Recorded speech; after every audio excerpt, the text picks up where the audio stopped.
Hey everyone, so something that can plague ADC and support players alike is the feeling that their teammate sucks. We can assure you that unless you find a duo partner you enjoy, this feeling will never go away despite how high on the ladder you climb. What you can do is change your mindset going into games. This video won't be covering specific gameplay tips, but rather a different mindset that you can approach low elo games with to help you in your climb. Let's jump into it. So, the first mindset that you should have when joining a solo queue game is that everyone you're playing with is likely very bad at the game. This may seem rude and you may disagree. Sure, statistically gold elo is like the top 20% of players or something like that. The problem is that League is a game with so many variables and is so refined with all these years that we can say with certainty that low elo players are misplaying 99% of the time. It can be small misplays like not clearing waves effectively, not optimizing combos, or slight pathing mistakes, etc. It doesn't matter what it is, players are actively making mistakes, whatever it is that they're doing. So yes, your teammates are likely always going to be bad. All that means though is that the enemy team is just as bad, and if you can't punish the mistakes the enemy is making, then the fault lies with you. Your second mindset is based off of the first. If everyone in the game sucks, don't expect your team to play well. It doesn't matter if you're the next faker of support, if you keep forcing plays that your low elo teammates are incapable of correctly following up on. Play for the elo that you're at, and make plays that are simple to read and easy to execute so that your team can't possibly screw it up. And your final mindset should be to focus on the fundamentals. Punishing bad players is very easy, to be honest. You don't need to play remarkably well or outplay people. You just need to be where you're needed at the right time and press your abilities in a basic order and you'll be effective. We asked one of our experts, Hector, to go Smurf. He'll be playing Leona in a low gold elo game. To start off the game, their Gragas jungle unfortunately wants the leash. This is quite bad. This will allow the enemy bot lane to acquire priority, which will give them a 3-minute 13-second timing onto the mid lane, which you'll need to rotate for to prevent— okay, yeah, we're just kidding. We sometimes make a big deal out of leashing, but that's usually mostly relevant in Challenger, where people actually start to punish timing windows and use priority correctly. In low elo, both ADCs will just auto-attack the wave randomly without a single thought process behind it. The lane begins as standard as it gets. The ADCs begin auto-attacking each other. Both supports are basically melee, so Hector just stands on top of Vayne. This is to prevent Rakan from using W, since Hector could just buffer his Q as Rakan goes in to punish him hard for trying that. You might feel pressured to help your ADC trade in this situation, but remember to play the matchup and never let your emotions dictate your play. There is literally nothing that Hector can really do at this moment until level 2 besides just zone this Rakan W. Compare that to Rakan, who feels compelled to help, but is just walking into Leona stun, which costs him half of his HP. Since they're getting low, Hector begins hitting minions to push for a level 2 lead and try to kill them. But Vayne feels like randomly trading auto attacks with Kai'Sa. Once Vayne queues forward and has 3 plasma stacks from Kai'Sa on her, Hector knows that he can just flash in to secure the kill. Then they can chase Rakan and kill him easily. Even if your ADC isn't smart enough to flash in to finish the Rakan kill, it doesn't really matter. You've accomplished your goal of killing the enemy ADC already. The Vayne kill lets them base for free, and Hector bases with 490 gold. Many of you may be tempted to upgrade your support item at this point, but we have previously discussed how important it is to get mobility boots on engaged supports. So he buys boots and 1 control ward. He can afford 2 wards at the moment, but saving a bit of gold to purchase mobility boots as soon as possible is a priority. Afterwards, he paths to the mid side of the map. This is something that we've discussed that you want to actively be doing off your recall so that you can impact the map. The wave is bouncing back towards Kai'Sa at the moment, so there's no need to go bottom. We can see TF being ganked mid by Gragas. Gragas then walks into the bottom river brush.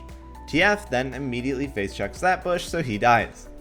All TF had to do was either sit at his tower, recall, or at least ward the brush over the wall instead of face checking like this. So Hector just paths back to his ADC since he's left with a 1v2 for a little bit. He messes up on the Rakan kill by going for auto Q instead of just immediately stunning him. Moments later, when Gragas comes for a gank, he misses E. Not ideal plays, but we're sure Hector won't screw up any more this game. Not a single mistake. So despite missing these opportunities, Hector makes the best of the Gragas pressure to easily get the wave shoved in so that he can recall and buy mobility boots. And notice how he has exactly 600 gold, so that foresight of saving money on his previous base really paid off. Once again, we have the exact same situation where Kai'Sa is basing and the wave is pushing back to her, so he can look to path mid off his base. And notice that the second Hector enters the river, Rakan immediately paths into the river as well. In high elo, you should immediately back off here. This is too big of a coincidence and this area is likely warded. But Hector is confident that even if he's collapsed on, the enemy team will misplay anyways. Twisted Fate walks up, and that's his go signal. Since Fizz landed a good shark, this kill will be easy, but notice what Hector does. He doesn't use W or E and even stops auto-attacking during this kill. Remember, Rakan was walking up in the river. The Twisted Fate kill is already 100% secured, but he knows that Rakan might try to be a hero. Sure enough, Rakan strolls up as if he's All Might and immediately dies as well.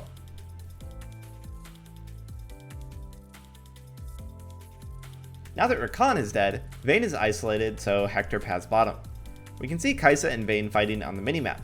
Vayne unfortunately backs off, so Hector just wastes a bit of her time by threatening to cancel her recall. Then he sees his own team overstaying in mid at low mana versus a Twisted Fate who could ult in and 2v2 them with his Wukong. He immediately paths there as he knows this is a high possibility. Though he misses his E yet again, his presence is enough to dissuade the enemy team from continuing to chase. Afterwards, all 4 players on the bottom side of the map are either too low to make a play or are basing. Although he's full HP and doesn't need a recall, he does so anyways since there really isn't anything else to do at the moment. Off this particular recall, he'll actually choose to path bottom instead of mid. The point of pathing mid off your recall is to set up vision or find a gank. He has no wards available at the moment and Fizz is still in base, so there's no gank to be set up. So in this situation, it's better to path to your ADC and make sure they don't die. After laning for a bit, he sets up in a bush to see if the enemy will face check. Yet again, Hector misses an easy E, potentially missing a kill.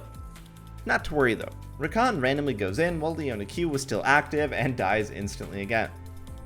While Rakan is dead, they can look to tower dive the Vayne. He fishes for another E and misses again. At this point, he's frustrated and just flash Q R combos the Vayne for an impossible to screw up setup. Rakan made it back just in time to watch his ADC die, and now he's stuck here. He stuns Rakan, then uses his E to escape the tower range just a bit to keep himself alive. After, he recalls and once again paths mid. The condition for leaving Kai'Sa alone are met yet again. Since TF is playing safe, he chooses to set up a dive with his Hex Flash instead. You can feel Hector's insecurity about landing E as he slowly walks up to stun TF instead. He does remark on how he should have used his ult to secure the kill, but he doesn't expect Fizz to do so little damage. This is a pretty good takeaway in solo queue. You should generally just use Ignite and lay down as much damage as possible with most kills, unless you are 100% certain it's secured. Fizz overstays and dies to a Rakan roam, but this is a perfect opportunity to go back bottom since we know that Rakan will be there to help Vayne. Another missed E, but he does manage to help secure the kill. He sticks around to get the relic shield on the cannon, but realizes he should be roaming at the moment.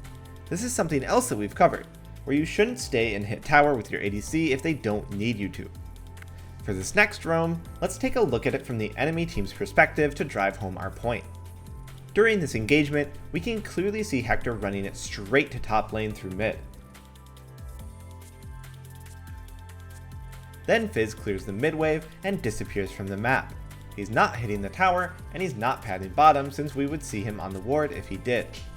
Sure enough, they're both going top lane.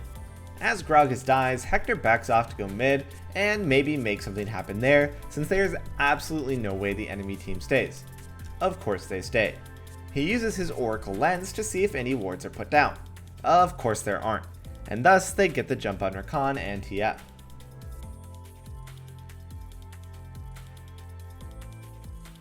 During this chase, Hector does make a critical mistake. He keeps chasing TF into the tower as Wukong is coming. This isn't a bad play by any means. All Fizz has to do is Q auto W the Twisted Fate and he'd pop instantly. Then they could run to safety together towards the right. The mistake is counting on Fizz to do that. Fizz isn't a professional player. Asking him to analyze the situation in a split second, realizing that Wukong is a non-factor, and then correctly executing is a bit much. As we said, you want to make everything for your team as simple as possible. After this though, his team is just so ahead and the rest of the game is more of the same. Hector just runs around and kills people who keep overextending and then winning teamfights. So let's recap real quick. The main point that we want to get at with this video is just how simple all of this was. Not once did Hector do any fancy challenger moves to outplay his opponents. No sir, he most definitely did not look like a challenger player this game. All he did was wait for his opponents to outplay themselves while he did the basic fundamentals that we've covered so far, like pathing mid-off recalls or knowing when to leave your ADC alone. We hope this video was helpful, but let us know what you think. Do you want more videos on how to stomp low elo, or should we continue to prioritize analyzing high elo gameplay, or both? Let us know, and thanks for watching.